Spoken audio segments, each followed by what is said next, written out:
Breaking news Madanapalle kidney కేసులో కొత్త కోణం వెలుగులోకి వచ్చింది. ఆర్థిక పరిస్థితిని ఆసరాగా చేసుకుని కిడ్నీ రాకెట్ ముఠా మహిళలను ట్రాప్ చేసినట్లుగా అధికారులు గుర్తించారు. డబ్బులు ఆశగా చూపి మహిళలను బ్రోకర్లు విశాఖ నుంచి తీసుకొచ్చినట్లుగా తెలిపారు. మదనపల్లి ఆసుపత్రిలో అక్రమ ఆపరేషన్ నిర్వహించారు.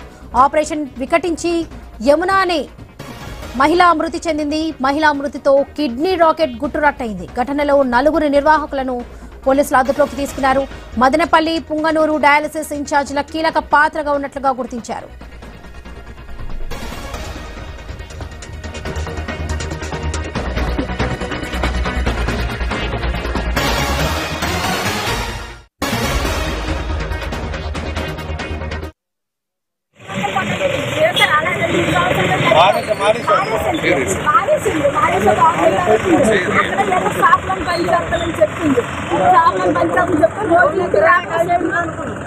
రాడు వెళ్ళిపోవడం జరిగింది. అదే లక్ష్మి ఉన్నాడు మా అమ్మాయి నాతో పనిచేసిన అమ్మాయి అందరూ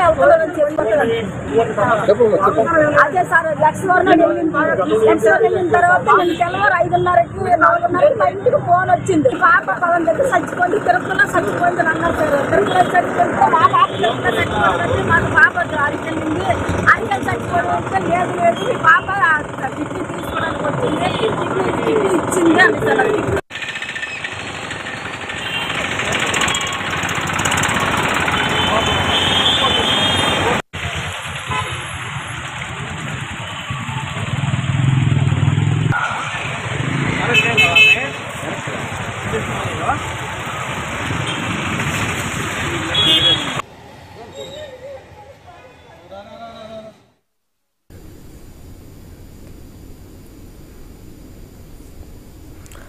మదనపల్లి కిడ్నీ కేసులో కొత్త కోణం వెలుగులోకి వచ్చింది. ఆర్థిక పరిస్థితిని ఆసరాగా చేసుకుని కిడ్నీ రాకెట్ ముఠా మహిళలను ట్రాప్ చేసినట్లుగా అధికారులు అయితే గుర్తించారు. ఇదే విషయానికి సంబంధించి పూర్తి అప్డేట్స్ మా ప్రతినిధి గోపినాథ్ అందిస్తారు. ఎస్ గోపి.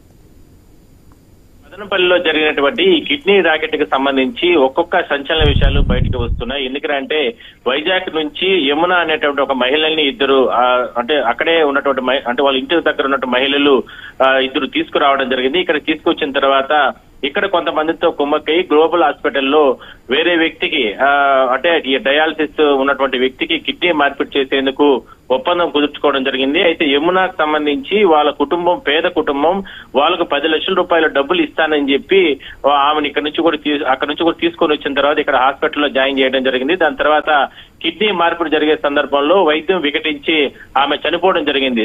అంటే ఎంత దుర్మార్గంగా అంటే చనిపోయిన తర్వాత ఆ బాడీని కూడా వాళ్ళకు కుటుంబ సభ్యులకు ఇవ్వకుండా దాదాపుగా 2-3 రోజుల పాటు కూడా హాస్పిటల్లోనే అంటే పెట్టడం జరిగింది. దాని తర్వాత వాళ్ళ భర్త వాళ్ళ కుటుంబ సభ్యులు వచ్చి అంటే నిలదీసినప్పటికీ కూడా ఇక్కడ నుంచి కూడా వెళ్ళిపోవడం జరిగింది. ఆమె ఇక్కడ లేదు, అసలు హాస్పిటల్ దగ్గరికే రాలేదంటూ కూడా వాళ్ళకి మాయ మాటలు చెప్పడం జరిగింది. అయితే దీనిపైన తీవ్రంగా కలత చెందినటువంటి వాళ్ళ భర్త పోలీసులు ఆశ్రయించిన నేపథ్యంలోనే ఈ గుట్టు రట్టంతా కూడా బయటపడి రావడం జరిగింది. అయితే కాసేపటి క్రితం కూడా వాళ్ళ తల్లి సూరమ్మ మాట్లాడుతూ కూడా ఆ డబ్బును ఆశ చూపి ఇంత దారుణంగా తమ బిడ్డని పొట్టన పెట్టుకున్నటువంటి గ్లోబల్ హాస్పిటల్ నిర్వాహకులపైన కఠిన చర్యలు తీసుకోవాలంటూ కూడా వాళ్ళు తీవ్ర ఆవేదన వ్యక్తం చేయడం జరిగింది. ఇంతమంది పేదల్ని ఈ రకంగా పొట్టన పెట్టుకుంటున్నటువంటి కిడ్నీ హాస్పిటల్ కి సంబంధించి చర్యలు తీసుకోవాలనేది ప్రధానంగా.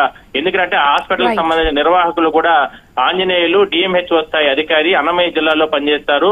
మరి ప్రభుత్వ అధికారిగా ఉండి ఇంత పెద్ద ఎత్తున కిడ్నీ రాకెట్ ని మాఫియాగా తయారు చేసుకుని వ్యవహరిస్తున్నారంటే ఆయన్ని ఉద్యోగుల నుంచి కూడా తొలగించాలంటూ కూడా ఆమె తల్లి తీవ్ర ఆవేదన వ్యక్తం చేయడం జరిగింది. సో మొత్తం మీద దాదాపుగా 10 మందిని పోలీసులు ఇప్పటికే ఈ కేసులో విచారణ జరుపుతున్నారు, అదుపులోకి తీసుకోవడం జరిగింది. అంటే ఈ కిడ్నీ రాకెట్ కి సంబంధించి మొత్తం 4 అదుపులోకి తీసుకుంటే హాస్పిటల్ కి సంబంధించి యాజమాన్యాన్ని అదేవిధంగానే అక్కడ ఈ వైద్యం చేసినటువంటి డాక్టర్లు కూడా మరో 6 మందిని కూడా అదుపులోకి తీసుకుని విచారణ జరుపుతున్నారు. అయితే ఇవాళ మధ్యాహ్నం తర్వాత దీనికి సంబంధించి పోలీసు ఉన్నతాధికారులు మీడియా సమావేశం కూడా నిర్వహించే అవకాశం అయితే ఉంది. అయితే గతంలో చాలా మంది దగ్గర నుంచి కూడా వీళ్ళు డబ్బులు ఆశ చూపి ఈ రకంగా కిడ్నీ రాకెట్ ముఠాగా ఏర్పడి వ్యవహరించినట్లు ఆరోపణలు ఉన్నాయి. దానిపైన పూర్తి స్థాయిలో దర్యాప్తు జరుపుతున్నారు Varalakshmi. Right Gopi, thank you.